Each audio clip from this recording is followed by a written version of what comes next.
Okay, we can begin. So here we are today, and this is basically a thought that I had a couple of maybe about a month or so ago, where I thought, wouldn't it be quite fun? And I use the word fun because I don't know what kind of fun we're actually having during COVID, but we try to make the best of the situation. And I thought it would be quite fun to have a virtual open day stroke in a day in the life of a UCC study of religions scholar, just to kind of have a chat about what it is that we do, and what we get up to. So I thought it would be quite interesting to have my colleagues here to have that conversation. Just before we begin, I wanted to um, let you know that Dr. Lydia Guzzi is on sabbatical leave for the full academic year, so she will not be joining us, and she sent her apologies. But if you are interested in what Dr. Guzzi does in terms of her teaching and research and wider engagements, you can find all that information on our website.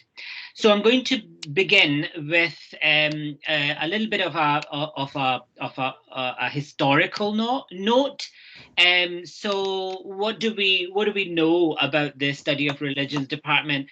If you don't already know, my name is Aman. I am the senior lecturer in contemporary Islam and also the current head of the study of religions department.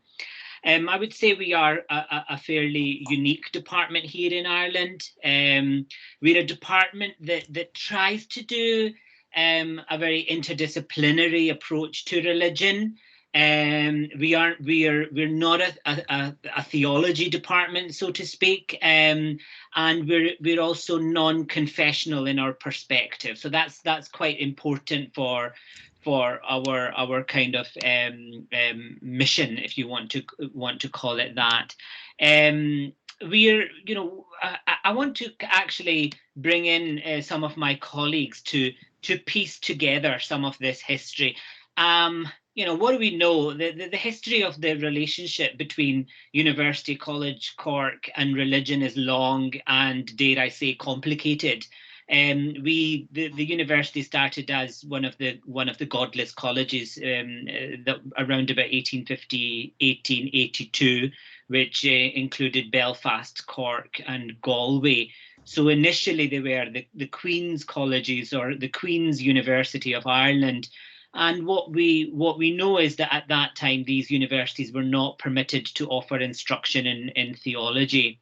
So this was in order to uphold a vision of establishing universities that would, and I'm quoting here, afford a university education to members of all religious denominations in Ireland. Ireland has changed, as in changing, and so this separation of religion was established in the Universities Act 1908, and it was amended in the Universities Act 1997. And I think this change led to the early discussions, which later led to the establishment of the Study of Religions department. So I'm going to call upon some of my ancient colleagues who have been around in this department for quite a while to help me understand a little bit about how this department came about. So I'm going to call on Jenny and also James. Who wants to start this story? Where does this story of the study of religions begin? Jenny, do you want to start there? Well, the Religions and Global Diversity Programme started in 2007-08 academic year, which is when I first started teaching in study of religions. I was formerly in the folklore department. So James might have a better memory on the date or the founding of the department. Excellent. Yeah. James? Yeah, so no, that's absolutely right. 2007, 2008 was the start of the program, and there was different people were recruited, I think, early on to teach that program. And then the first professor in the study of religions was started in UCC in 2008-9 2007-8, but that was Professor Brian Bocking, and he travelled backwards and forwards between SOAS in London and UCC to begin with, to kind of launch the program. And then the department gradually grew from that point. I came in 2009, September 2009, by which stage I was teaching already second years that had already done their first year in the Religions and Global Diversity program, and I think Jenny was also teaching at that time some of the modules there. And then we had our first lecturer in contemporary Islam, which was Dr. Oliver Sharbrot, was there in the early team, and yeah, and then Lydia joined a couple of years later. So it gradually grew, and I think the idea behind it was to try and encompass as much a kind of global sense of religions in the contemporary world, and the recruitment was made on the basis of scholars working on contemporary religion, so 19th and 20th century, let's say, and to reflect that. Right. And so Jane, I ask you, I see Jenny wants to get in here, and I'll come to you in a minute, Jenny. But James, can you tell us a little bit about the kind of the context in which this our study of religions department finds itself? So I mean, as you kind of described, Aman, you know, the kind of the institution itself had this sort of secular sort of identity, in the sense that, you know, religion or theology was not to be taught within the institution, and our, you know, what struck me coming from the outside to Cork in 2009, and immediately kind of being thrown into the kind of Irish context with, I must admit, not too much of a background, was, you know, the higher education context. So when I met colleagues from the other universities, all of whom were teaching in theology departments or in teacher training colleges for which gave religious instruction training, training RE teachers. So we were unique, and I think we still are in that sense in many ways unique. This kind of non-theological, non-confessional, I think, was misunderstood a little bit by the kind of the establishment here in Ireland, also by the Teaching Council, perhaps, that we're not coming in as antagonistic towards religion, but just, you know, with these different kind of historical or anthropological or gender kind of lenses from this interdisciplinary kind of training. So that was interesting because you know, we entered into debates and discourses around the role of religious education in Ireland at a time when kind of voices of sort of NGOs like Atheist Ireland were kind of emerging more strongly, and so Professor Brian Bocking kind of led that engagement, if you like, with the kind of with kind of university institutions and government over the future role of religious education. And I think what I'm hearing from you is that at times I think a study of religions department is often quite misunderstood in a way that many people, you know, a lot of people, when you mention religion, will always have something to say. So I guess we're a department where many people on the outside will have some sort of comment, and they're probably making up all sorts of stories about exactly what we do, about or what we don't do. And I think that this is one of the reasons why I wanted to do this, was to kind of hopefully dispel the myths and also to kind of think about you know, new avenues, because new approaches, I think James and Jenny and my colleagues here will agree, is something that we are really open to. But we are really, I think we're a critical questioning department, and I think that's our drive, because we're still within an academic system which kind of wants to deliver kind of, you know, excellent academic research, but that doesn't mean that we're antagonistic in a sense to particular religious communities, and sometimes explaining that, I think, is quite difficult. Jenny, were you going to tell us a little bit more about this history? I just think it would be remiss not to mention the people who founded the Religions and Global Diversity program. So Professor Gwilym Becker-Legge, initiated the program, and the first person to teach on it and run the program was Dr. Gregory Shushan. Can you tell us a little bit about these individuals, Jenny? Or how you got to know them? What was Well, I got to know them. I was working in the area of folk religion in the folklore department at the time, and so I met with Professor Becker-Legge just to, I was interested in this new program because there was nothing like study of religions in any Irish university at the time. There was only theology, so I was quite interested in this, and that's how I ended up teaching on the first year of the program. And my interests also align with Dr. Shushan on death, dying, and the afterlife. So his research is on near-death experiences, and so it was for me just in terms of the individuals involved, my own interests meshed very well. So yeah. Excellent. And I was thinking about the kind of the historical religious roots of University College Cork, and we kind of look at St. Finbar, and where Finbar taught Let Munster Len. Is that correct? Or I hope I haven't misquoted that. But I've always found that really interesting.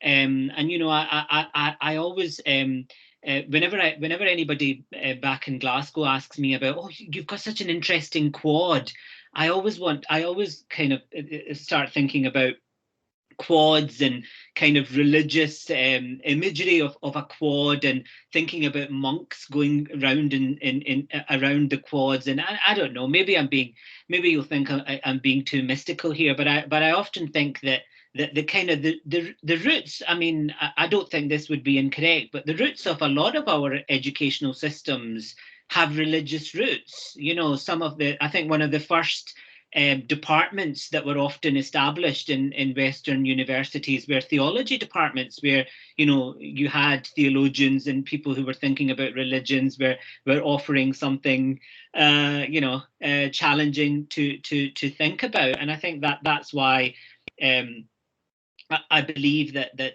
University College Cork has made an excellent decision in establishing a study of religions department. So is there anything else, James or Jenny, you want to talk about, say, in terms of the history before we move to the contemporary? Tatsuma, sorry, the reason why I'm not bringing you in, Tatsuma, is because I feel that I'm going to ask you questions that you might not feel entirely comfortable answering. But if you want to go ahead.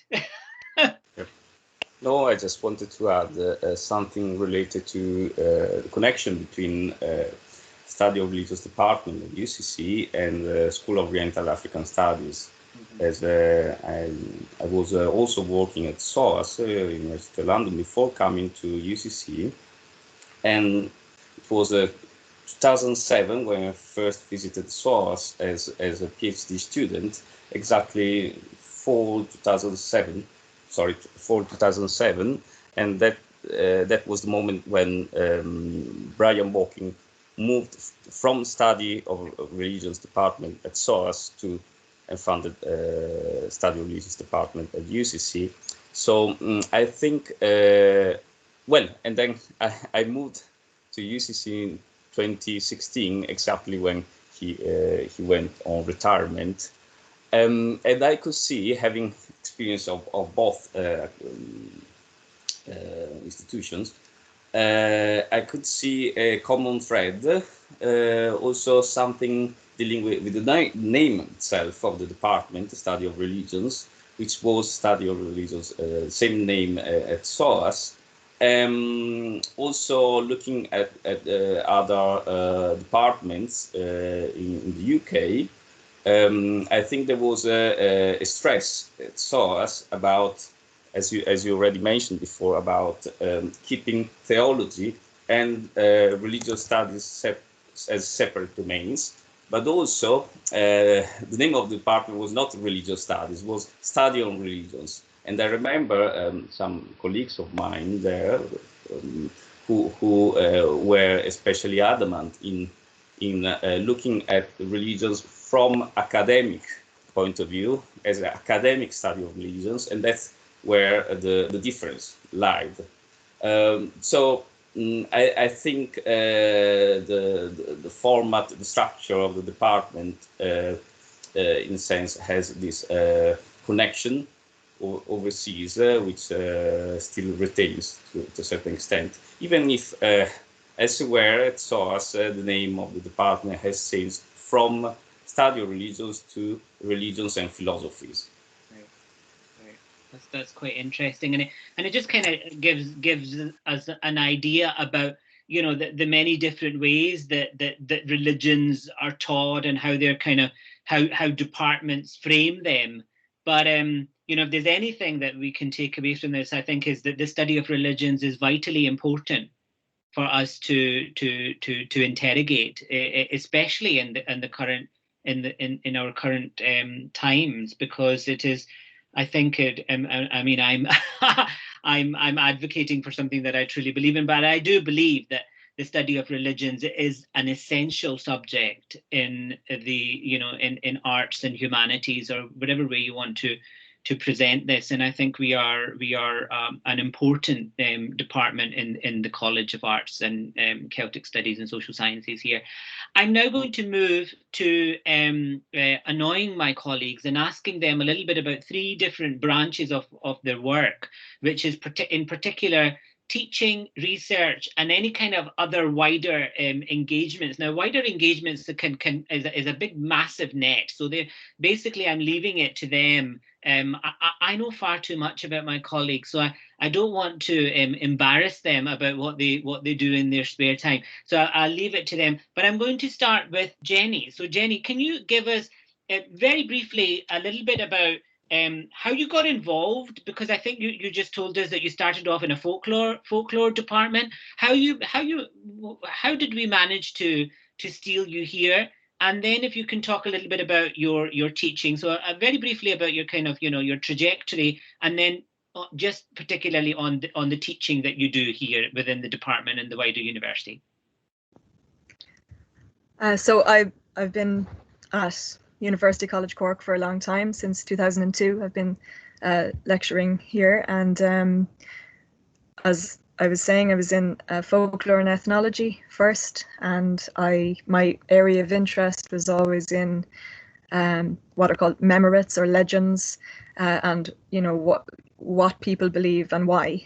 So I was coming at that from the folklore side, and then as it happened, I moved into study of religions, and the perspective changed, but my area of interest is still in especially to do with sacred landscape and sacred sites to different religious and cultural communities, pilgrimage traditions, and especially new religious movements. So my teaching in study of religions, I teach a module on Western esotericism and new religious movements. So this is the first and only, at the moment, the first and only course at a third level institution in Ireland that deals with specifically with Western esotericism and new religious movements. So I look at the Irish context,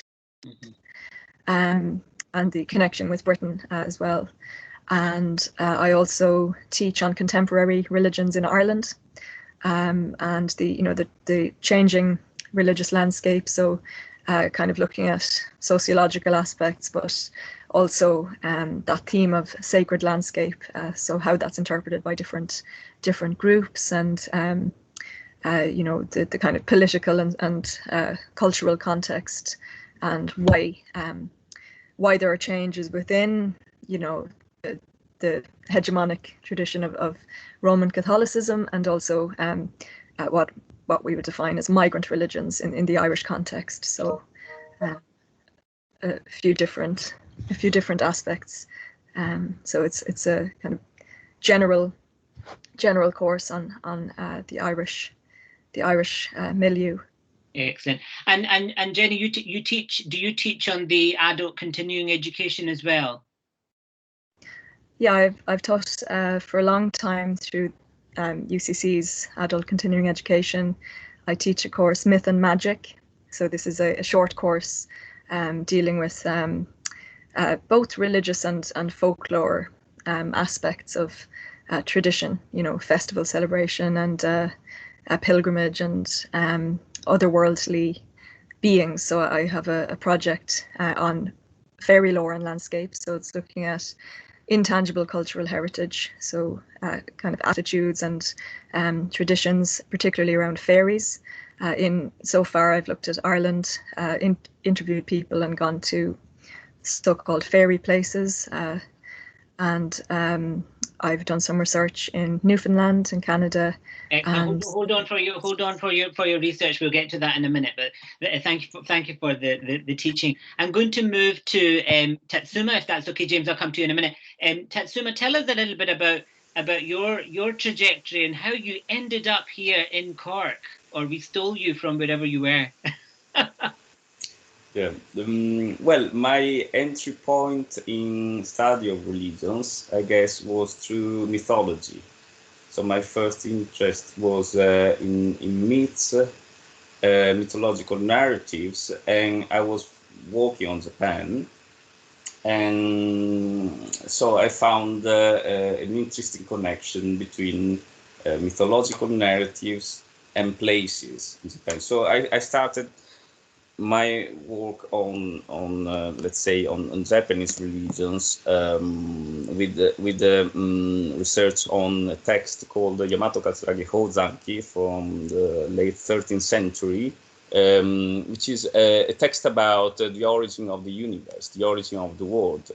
And this particular narrative connects let's say a cosmogony with a specific place, a mountain, sacred mountain in Japan. So from the study of myths, I moved to the study of places because of this connection.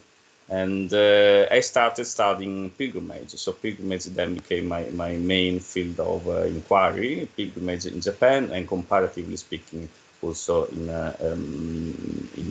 Christianity or other religious discourses. And the way I got here to Cork was, as I mentioned before, via School of Oriental African Studies. So I went there as a PhD student, and then as visiting student, and then as a postdoc and lecturer. And I knew about this legacy in Cork, coming from Brian Bocking, who had founded a department here. And I was at the beginning very curious about the way actually this legacy evolved, developed, but also about the range of different approaches and fields of research of people working here. So I was very pleased, actually. Sorry, I can't hear you. Sorry. Tatsuma, what are you teaching? So I'm teaching religions of East Asia, mainly focusing on Japanese religions. Then Buddhism in practice from more comparative point of view. And especially looking at contemporary Buddhism, contemporary Buddhist practices, and religions and memory, which is a postgraduate course offered to the master program in anthropology. So I'm working within the master program of anthropology and within the BA in religions and global diversity, of which I'm second, third year coordinator. Excellent. And I've always worked from interdisciplinary perspective, so not only anthropology and study of religions, but also semiotics, which has always been one of my fields of interest. So yeah. And how, if I can ask you, how have students responded to the courses that you teach, in terms of where they're coming from? Yeah. So I think it's interesting for them to look at Japanese religions as a way to rethink the category of religion, for example. Looking at how the category of religion itself was actually transmitted to Japan in modern times. The term religion is shukyo in Japanese, was imported, was a term shukyo used to translate religion only from the second half of the 19th century. And with the word religion, with the category of religion, also many assumptions about a Western form of religion, Christianity, also came to Japan. But also looking at how, from that side, from Japanese religious experience, practice, belief, and also the idea of space and materiality are rearranged from a different side, from a different point of view, and somehow this help us, may help the students to actually then try to expand the boundaries of religion. Yeah. I feel, Tetsuma, and I'm sure my colleagues would agree, we're trying to expand the boundaries of how religion is understood from the beginning to the end in terms of our department, I think, and that is something that I think is a challenge for us, because religion can very easily be reduced, and can be reduced in so many ways, and I think what we all are trying to do is to expand that and to think about it in a different way. James, tell us a little bit about your journey here, and also your teaching as well, please. Okay, great. So, well, I'm not sure where to begin the journey, but I think I should begin it with sort of what really brought me to my interest in religions. And I'm of a certain vintage, to have been a kind of young man, teenager, and then young man during the time of the fall of the Berlin Wall. And I come from a family of the son of a Hungarian refugee. And so our family life was divided between the two sides of the Iron Curtain. So the first opportunity I had to go and live back in Hungary, where my father was from, was immediately after the end of the kind of communist era. And while I was there, I witnessed, an incredible kind of upsurge in interest in societies there, in religion. In Hungary, religion had been repressed, but not to a great extent. But in some of the neighboring countries, it was much more difficult to practice religion.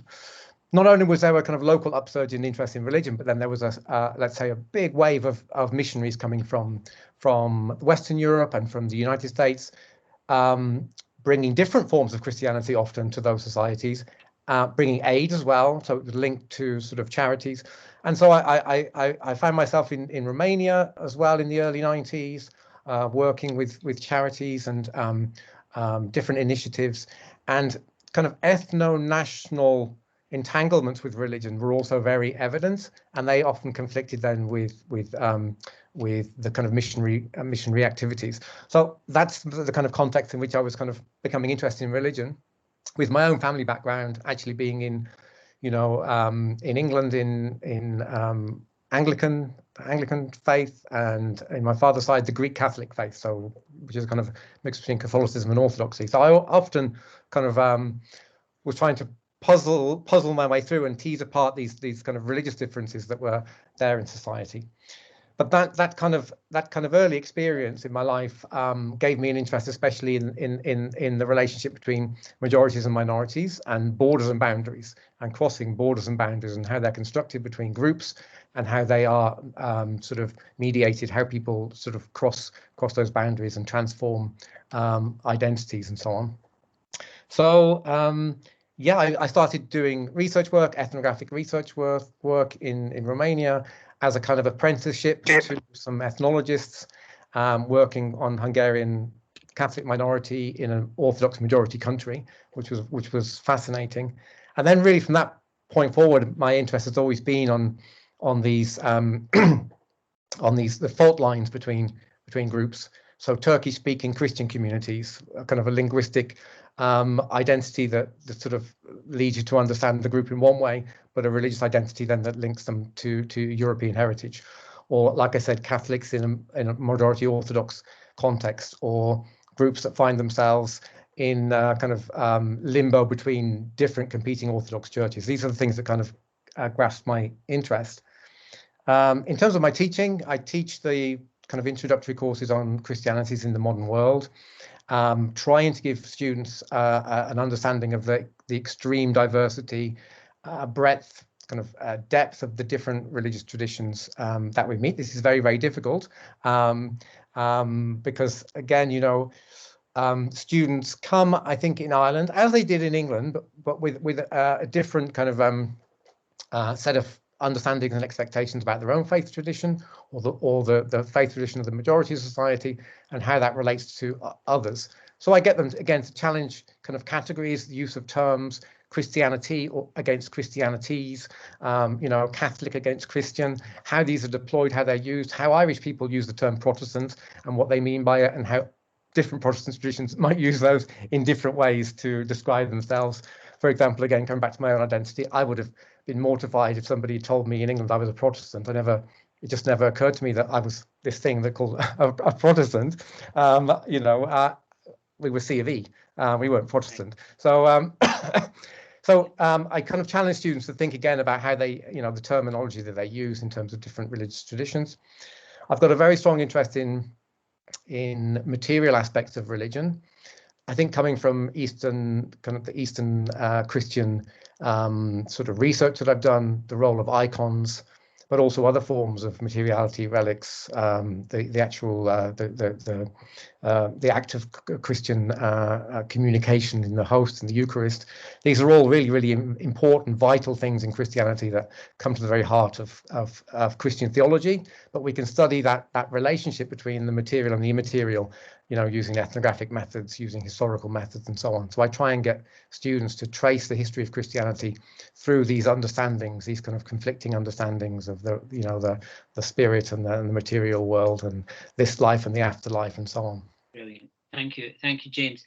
And I think what you've just told us, James, kind of, you know, should you know, come as no surprise that a lot of our work and our interest in what we do in the study of religions, and I think maybe in any subject, is inextricably bound with where you've come from. So your trajectory, your life story, even though some of us might not want to tell what that life story is, it's complicated in how we kind of find our you know, academic home. So I think that's very important to kind of think about, and then also to navigate that within the discipline of academia, I think is our challenge in doing that.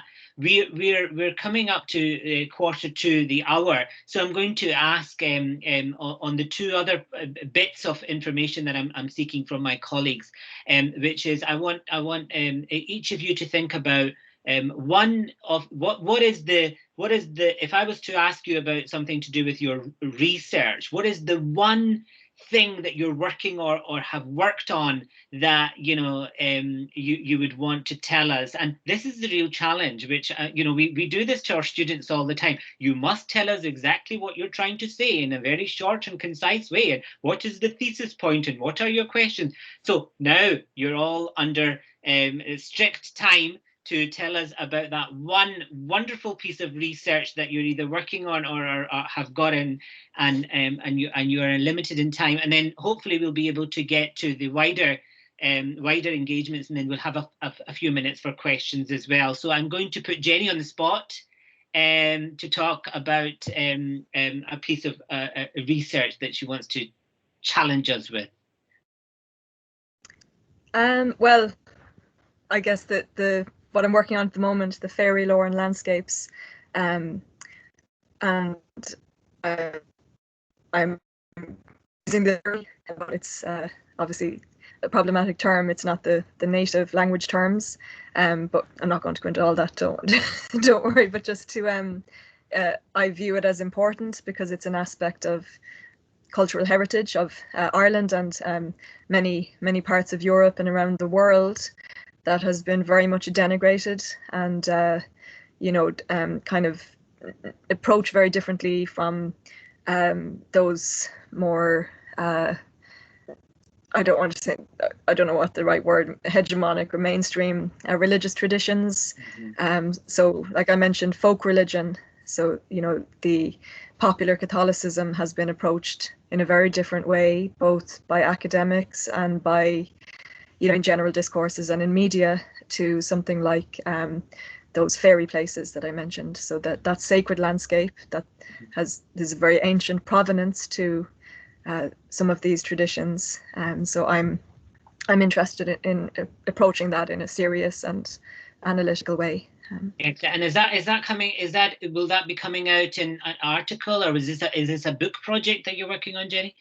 I have a book project planned, a comparative ethnographic study between Ireland, Iceland, and Newfoundland. Not Scotland. I'm hurt, and this is just. Maybe eventually. There's a lot shared in the Gaelic traditions. That they just happen to be the places I've done some ethnographic research. So there'll also be a documentary, and hopefully a bit further down the line a monograph on the Irish context. So excellent, thank you, Jenny. And you can actually get more on this because Jenny has quite an active YouTube channel.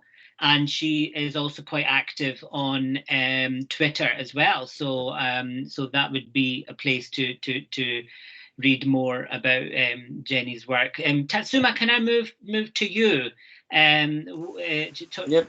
for your showcased research? Yep, I've been working more recently on the concept of space in study of religions. I think many scholars of religions have been too accustomed on thinking about space in terms of representation of something also as a sort of empty vessel on which we project meanings or in which we act. But we are less accustomed, less familiar with the notion of space as something instead very active. So in semiotics, we use this term, which is actant.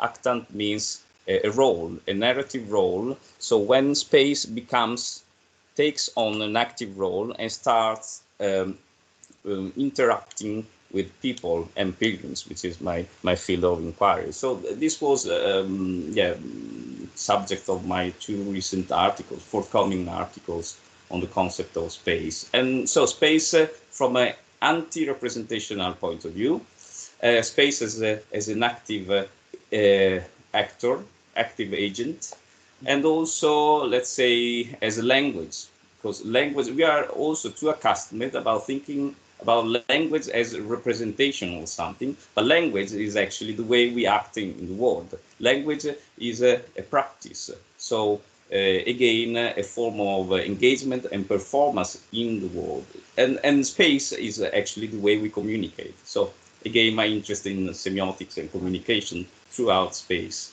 Excellent. Thank you very much, Tatsuma. James. Great, thanks. Research-wise, for the last 4.5 years or so, I've been really heavily engaged in a European Research Council project on secret police archives in Eastern Europe. So the archives that were set up by the former KGB, the Stasi, the Romanian Securitate, really trying to sort of re-examine these archives from the perspective of their material religious dimension. They are the storehouses, if you like, of vast quantities of confiscated religious materials. And they're also the site of the production of knowledge by communist regimes about religion. So they were constructing knowledge about religions that they wanted to oppress using the knowledge they accumulated to incriminate. And they were implicating in that the items, the images, the sacred books, the hymn books, the diaries, the holy cards that have been confiscated from religious communities. So it's about that entanglement in the archives.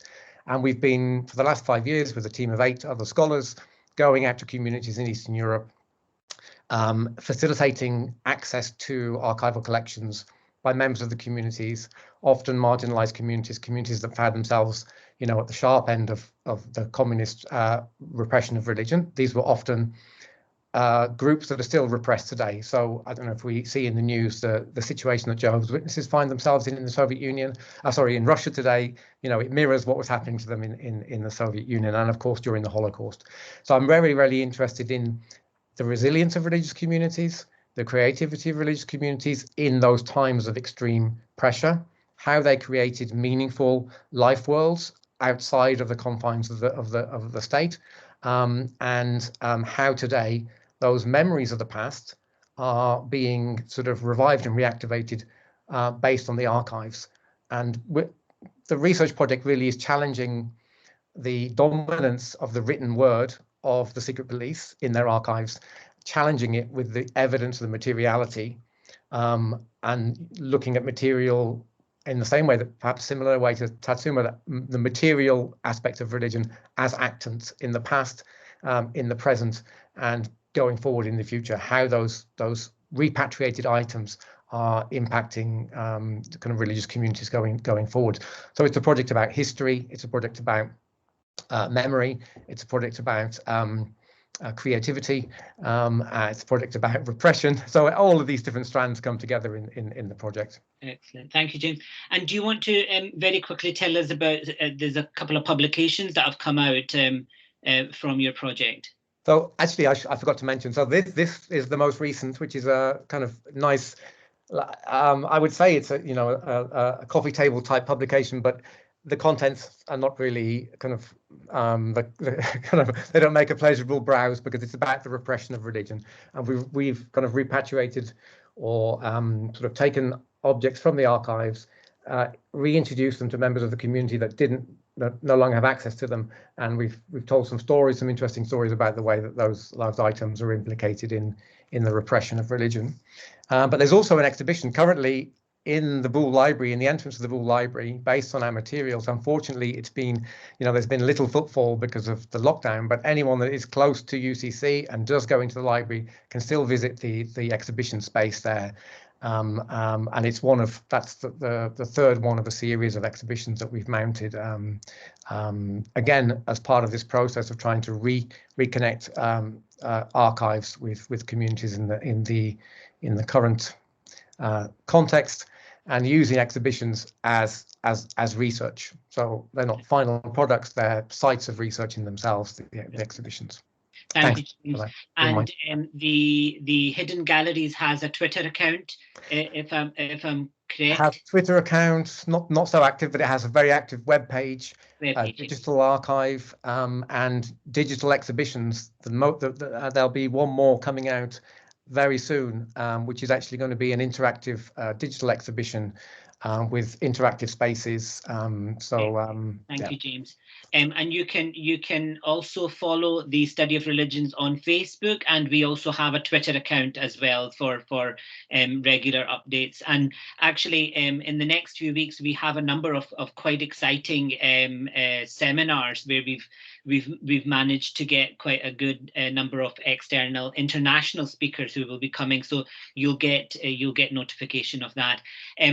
We are running out of time. I'm going to put my colleagues on the spot to think about anything that they want to add to their profile, which could be wider engagements or anything that they think might be of interest to us in this conversation.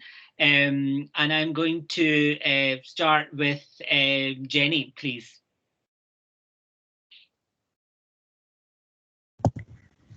I'm not really sure what to add. I've worked with the children through the Centre for Talented Youth Ireland, that's runs courses through the years in UCC, but it's based in Dublin City University, and I used to teach mythology courses to 6-year-olds. So I often think, that academics every 7 or 10 years should have to, as part of their professional development, should have to teach children, because especially small children, because before they're at the stage of being cool, they, if they don't understand, they'll just tell you. They'll just say no, and if they find you boring, they will walk away. So it's a very good exercise in how to engage how to engage people. Great. I know that Dr. Padawan has to leave soon. So, Dr. Padawan, do you want to end on anything? Do you want to share anything? Yeah, talking about, you mentioned wider engagement, and this is in connection to my teaching, because I've been organizing, since I am UCC, I've been organizing a field trip with students from my Buddhism in Practice module to the Cork, to the Buddhist Meditation Center in West Cork, in Tochin. And this, I think, has been always been an outstanding activity for students, for them to actually see Buddhism in practice. So it really ties with the module, but also as a way actually to make to highlight the relevance of study of religions as a lived religion in contemporary times and in connection to Ireland. So I think this is a very, very good activity which I would like to keep in the future. And Tatsuma, just before you leave, if I remember correctly, there is a video that was made. Did one of our students make a video of this? Do you want to tell us a little bit about that? Yes. One of the students who was also working in the film department prepared a short documentary. It's 2 or 3 minutes in collaboration with the staff at the Buddhist Meditation Center. And so he prepared the video during the field trip, and then he got feedback from them. So it was a collaborative project in which both UCC students and the community are highlighted, and the video is available on our website if you want to. Thank you very much. I know that Dr. Padawan has to rush off, but we are going to only be here for a few more minutes. So if you have to leave, then we won't be angry with you. Before I move on to James, thank you again. Thank you. If you have any questions, just as we're about to wrap up, please put them into the chat box, and we will get to them. James, would you like to? Yes, thanks. I also have to go in just a second because I'm in the same class as Tatsuma. I'm helping him mark presentations in just a moment. Right. From the MA Anthropology. I think, well, really, in terms of my sort of activities, sort of, they're all directly related to my academic work, really, to be honest. But in Eastern Europe, my relationship with marginalized religious groups, I think, is probably worth mentioning, because I've worked with groups that have been kind of systematically repressed and persecuted over a number of generations. And so I think, as an academic, we have powerful voices. Especially, I take seriously my kind of positionality, if you like, as a Westerner coming into Eastern Europe and speaking about religions in societies, to try and overcome some of those prejudices that are prevalent there, that linger. I mean, surprisingly linger from the time of communism or from fascist times before that. So I would say it's not exactly activism, but it's using your academic voice to ensure that you can at least create a more holistic understanding of religion and dispel some of the myths that sort of perpetuate in society around others, around religious others. So I think, if I were to kind of sort of emphasize really what I think is important for scholars of religions to do, is to engage with other kinds of institutions, whether that's museums, galleries, archives, places where there's a much stronger public interface, where you're translating ideas and trying to sort of use those interactions as kind of transformative spaces for kind of action research, if you like, to make shifts in society. Excellent. Or Thank you consciousness. very much. And like I said, if you have any questions, please post them into the chat box. Nita, you have your hand up. Do you want to? Yeah, thanks. I don't see the chat box in mine, and I sorry, missed go for it. Yeah, I just thanks for that. That's been fascinating. Thank you. And Jenny, one day I will do that evening course, definitely. But I was also trying to link. Yeah, it's just very busy here. Just thinking, you said new religions, new movements, which is something that I think Tatsumo has also referred to. So have you come across the SGI, for instance, the Soka Gakkai International? It's a Japanese Buddhist. That's why I wanted to ask Tatsuma, because I did practice it for 7 years and I quit. And my other question was to everyone in the department is there anything on the Vedas, the Upanishads, or any, if you're looking for something, probably I can join in that. And the third thing I want is if there is a postdoc opportunity, maybe I can shift my discipline. Yeah. I've been very interested in religious studies, and I also like the fact that this is more applied and in touch with reality, with people, which is very different. And thanks for pointing out that it's different from theology.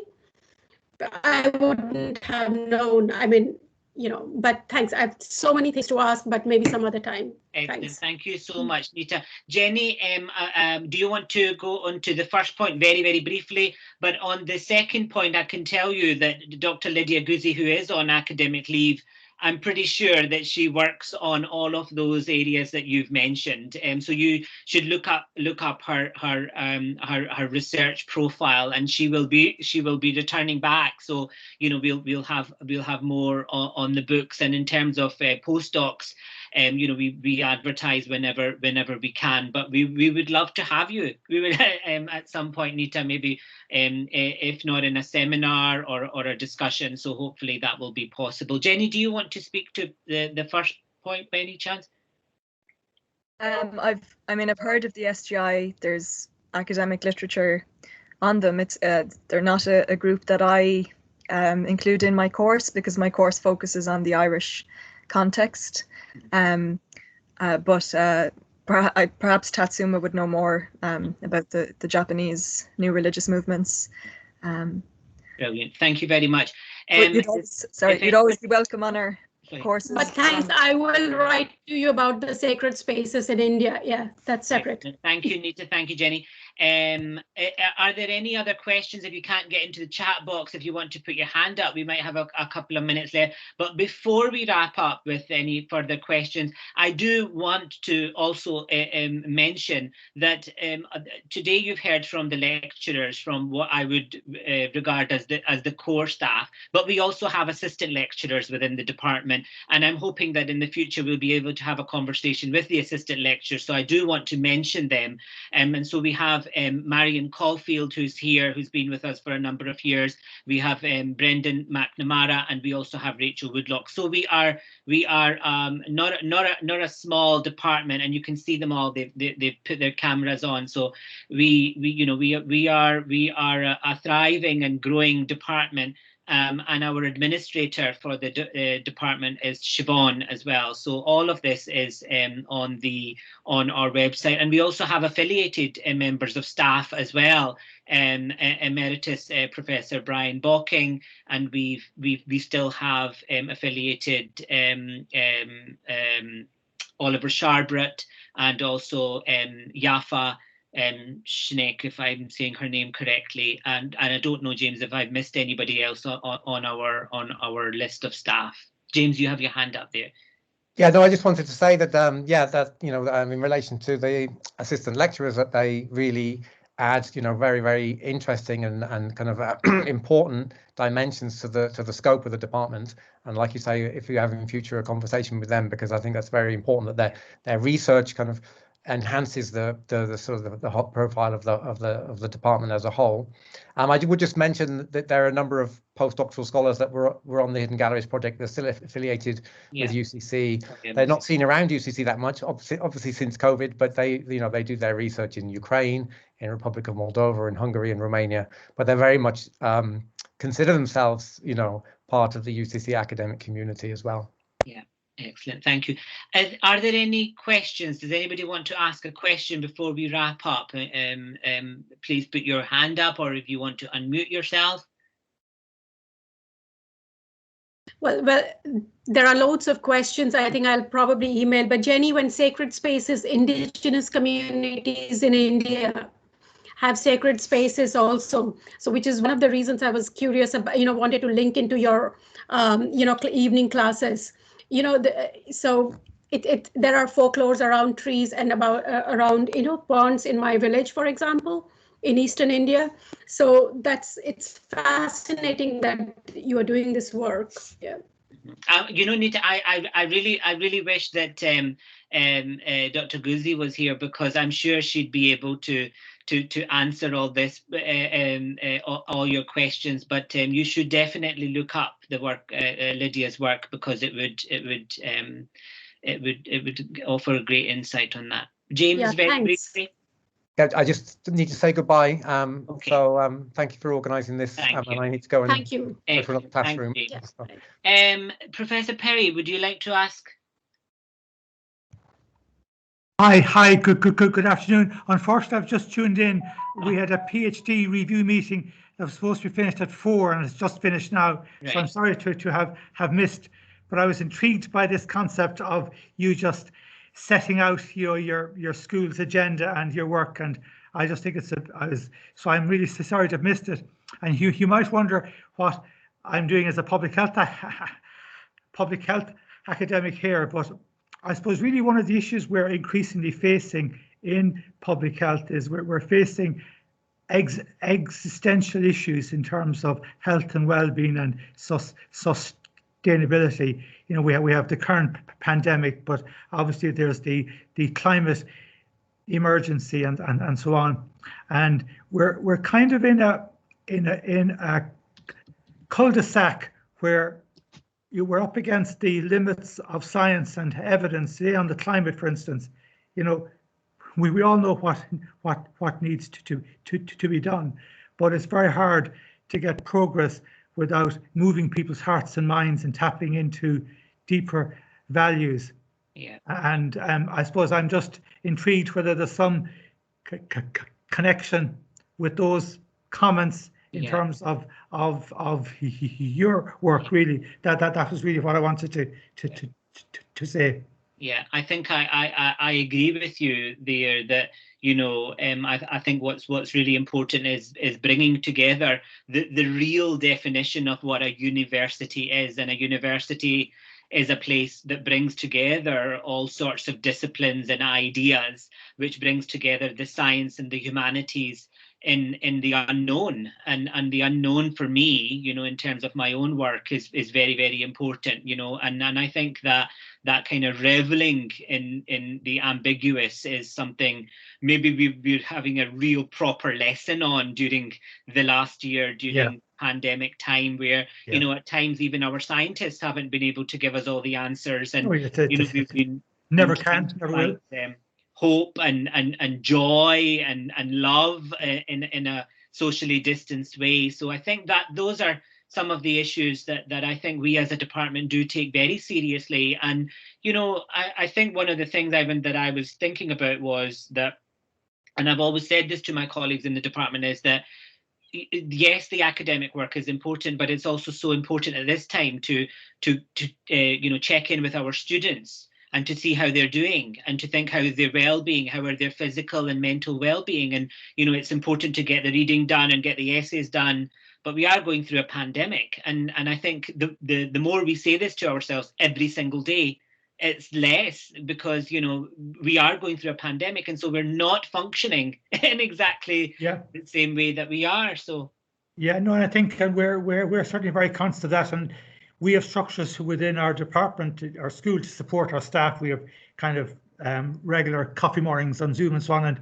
also we reach out to our students. I think that's a huge thing at the moment. And I think then in terms of one of the areas that I'm increasingly interested in the public health literature, and it's only emerging in a small way, is the way we use narrative to make sense of stuff, and to change people's mindset.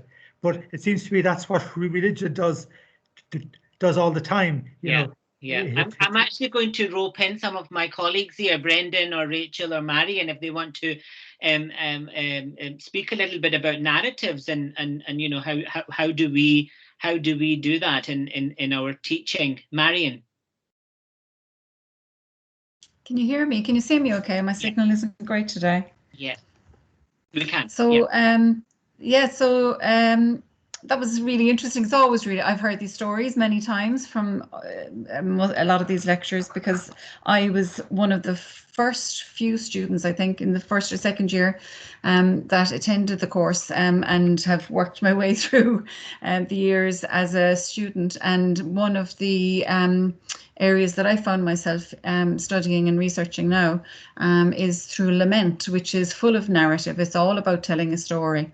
And telling a story about you talk about Professor Perry about, you know, public health, and lament is very much connected to particularly mental health and well-being, and the stories, because some of the stories in lament can be difficult and hard to tell, and lament is a beautiful vehicle for these stories to be told through metaphor and through analogy and that sort of thing. So that's part of one of the things that we're, you know, one of the areas that I'm involved in anyway. Because it's already interesting to say in the whole climate change area, the idea of climate grief is coming up. That people are already seeing their landscapes, particularly in places like Greenland and so on. But it's coming to us as well. So and in fact, many of the laments that have been performed, that I've been in, you know, that I've witnessed in workshops, have been about climate change and about the environment. Brilliant. I'm going to have to wrap it up there, because we've been going on for quite a while, and I do really believe for our own mental sanity we shouldn't be on screens for too long. But hopefully we will. This has been recorded, and we will let you know when we post it onto our Study of Religions YouTube channel. And so, Professor Perry, you will be able to watch it again over and over again and ask us any questions if you have. But it was great to have you all. Stay safe and look after each other. Bye just now. Thank you. Bye-bye. Bye-bye. Bye-bye. Bye. Thank you so much.